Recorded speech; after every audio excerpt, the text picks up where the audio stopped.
رخ کرتے ہیں sports news کی جانب۔ سری لنکا نے ملک میں جاری معاشی و سیاسی بحران کے پیش نظر ایشیا کپ سن 2022 کی میزبانی کرنے سے معذرت کر لی۔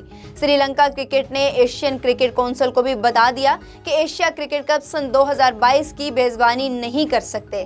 سری لنکن میڈیا کے مطابق سری لنکا کرکٹ نے گزشتہ روز اپنے فیصلے سے ACC کو آگاہ کیا، جس میں موقف اختیار کیا گیا کہ موجودہ سیاسی اور معاشی بحران کی وجہ سے ایونٹ کرانا ممکن نہیں۔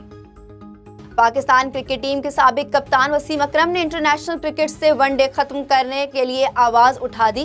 برطانوی اخبار دی ٹیلی گراف کے پوڈ کاسٹ میں گفتگو کرتے ہوئے وسیم اکرم نے کہا کہ کرکٹ حکام کو 50 اوورز کے میچ ختم کرنے پر غور کرنا چاہیے۔ بحیثیت کمنٹیٹر بھی مجھے اب ون ڈے کرکٹ طویل لگتی ہے۔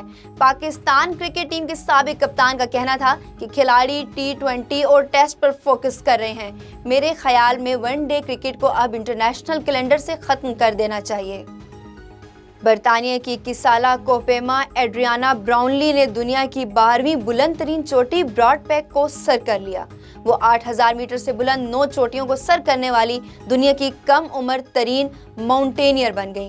الپائن کلب آف پاکستان کے مطابق ایڈریانا سمیت کم از کم 5 غیر ملکی کوپیماؤں نے براڈ پیک کو کامیابی سے سر کیا، جن میں پولینڈ کی ڈوٹو لیڈیا سیموکو، برازیل کے موسیس فیامونکی، نیپال کے گیلجی شیرپا اور ڈاوا نوربو شیرپا شامل تھے۔